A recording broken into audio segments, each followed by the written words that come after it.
নমস্কার বন্ধুরা, কেমন আছো সবাই? আমার নতুন একটা ভিডিও আপনাদের সকলকে জানাই অনেক অনেক স্বাগত। কয়েকদিন আগে ওর বাবা এসেছিল আর দুদিন পরে চলেও যাবে। তো আজকে আমরা একটু যাচ্ছি ঘুরতে। প্রত্যেকদিন কোথাও না কোথাও যাওয়া হতো, কিন্তু সেটা কাজের জন্য যাওয়া হয়েছিল। আজকে সেরকম কোনো কাজ নেই, শুধুমাত্র আজকে যাচ্ছি শপিং করতে আর কিছু খাওয়া দাওয়া করে বাড়ি আসবো। যদি রাস্তায় বাবু ঘুমিয়ে না পড়ে তাহলে সব কিছুই করবো, আর যদি ঘুমিয়ে পড়ে তাহলে তো বাড়ি ফিরতেই হবে। তো এই যে রাস্তাটাতে যাচ্ছি, এটা আমাদের বাড়ির সামনের রাস্তাটা। আজকে বৃহস্পতিবার, তো হাট বসেছে। সপ্তাহে দুদিন করে এখানে হাট বসে, রবিবার আর বৃহস্পতিবার। তো এই যে দেখুন, অনেক সবজিপাতির দোকান রয়েছে, মাছ মাংসের দোকান রয়েছে, কাপড়ের দোকান, ফলমূলের দোকান, সমস্ত কিছুর দোকান আপনি পেয়ে যাবেন এই বাজারটাতে। তো বাজারের শেষে রয়েছে একটা কুলফির দোকান। তো আমরা এখানে দাঁড়িয়েছি, এখানে আমি একটা কুলফি নিলাম। ওর বাবা বলছে ও ফালুদা খাবে, তো ও নিয়েছে ফালুদা, আমি নিলাম কুলফি। বাবুকে একটুখানি খাইয়ে দিলাম, ওকে বেশি খাওয়ানো যাবে না, খুব ঠান্ডা রয়েছে, আবার সর্দি লেগে যাবে। তারপর রাস্তার ধারে মোমো বিক্রি করছিল, তো আমি এক প্লেট মোমো নিয়ে নিলাম। খেতে খেতেই যাবো, অনেকটা রাস্তা যেতে হবে। এই যে এসে পড়েছে আমরা এখানে শপিং মলে, কিন্তু ভুল করে আমরা অন্য রাস্তা দিয়ে এসেছি বলে আমাদেরকে হোটেলের ভিতর দিয়ে যেতে হলো।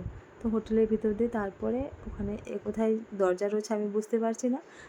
একজনকে জিজ্ঞাসা করলাম, উনি বললেন যে এই রাস্তা দিয়ে সোজা গেলে ওখানে আপনারা শপিং মলটা পেয়ে যাবেন। তো পৌঁছে গেছি আমরা শপিংয়ের দিকে। আজকে খুব ভিড় রয়েছে দেখতে পাচ্ছি, তাই আর ভিতরে যাইনি। যা কেনাকাটা করার আমরা বাইরে থেকেই কিনে নিয়েছি। এখানে অনেকগুলো স্টল বসেছে, আগে এগুলো ছিল না, ইদানিং এগুলো বসেছে। তো এখানে খুব সুন্দর সুন্দর জিনিসপাতি দেখতে পাচ্ছি, তো আমরা ভাবলাম ওখান থেকে আজকে কেনাকাটাটা করে নিই। আর খুব বেশি জিনিস নেওয়ার প্রয়োজনও ছিল না, বাবুর সমস্ত কাপড় চোপড় রয়েছেই, শুধু গরমের জন্য ভাবছি দু একটা এমনি টি শার্টের সেট নিয়ে নেবো।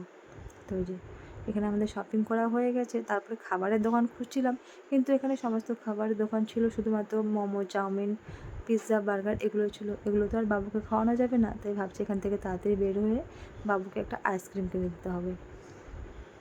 শপিং মলটা খুব বড়, এখানে ভিতরে সোসাইটিও রয়েছে। আর দিনের বেলা আসলে হয়তো সমস্তটাই ঘুরতে পারতাম, কিন্তু অনেকটা রাত হয়ে গেছে আর বাবুও কান্নাকাটি শুরু করে দিয়েছে। তাই ভাবলাম বেশিক্ষণ থাকা যাবে না। আর রাস্তাটাও আমরা ভুলে গেছি কোন দিক দিয়ে আসছিলাম, অনেকটা ঘুরে আসা হয়েছিল। তো এখানে একটা রয়েছে এটিএম, সেটাই আমাদের ল্যান্ডমার্ক ছিল। তো ভাবছি সেই এটিএমের রাস্তাটা ধরে আমাদেরকে যেতে হবে। তো এখন খুঁজছি আমরা সেই এটিএমটা।